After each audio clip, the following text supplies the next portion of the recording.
کہ کتنے لوگ مارے گئے، الگ الگ دیتے ہیں نمبرز، کوئی کہتا ہے 3,500، کوئی کہتا ہے 4,000.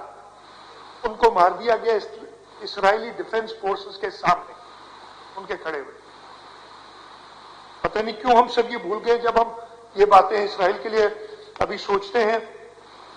یہ ریسنٹ جو واقعات ہوئے، پہلی رمضان کو 13 اپریل کو مسجد الاقصی کے لاؤڈ سپیکرز ڈسکنیکٹ کر دیے کہ اذان نہ ہو سکے وہاں سے. یہاں سے یہ بات شروع ہوئی.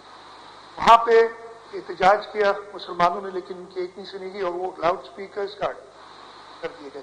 اس کے بعد یروشلم، وہاں پہ ایک جگہ ہے ڈماسکس گیٹ، وہاں پہ مسلمان، پوری دنیا میں ہوتا ہے مسلمان ڈسپائٹ کووڈ، ہم سب کو کہتے رہے کہ رمضان کا مہینہ ہے، ٹھیک ہے باتیں کریں لیکن تھوڑی سی آپ خیال کریں.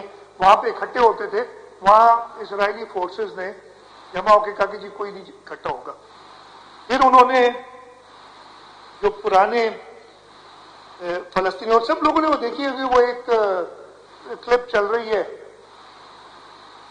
ایک شخص ایک فلسطینی خاتون کے گھر پہ قبضہ کر رہا ہے، اسے کہہ رہی ہے کہ تم میرے گھر پہ نہیں قبضہ کر سکتے. تو جواب دیتا ہے کہ میں نہیں کروں گا تو کوئی اور کر لے گا، تمہیں کیا اعتراض ہے، مجھے قبضہ کرنے دو.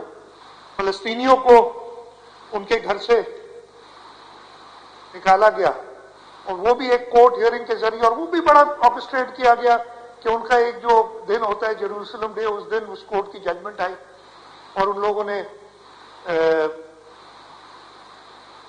فلسطینیوں کو، فیملیز تھی، ان کو گھر سے نکالا.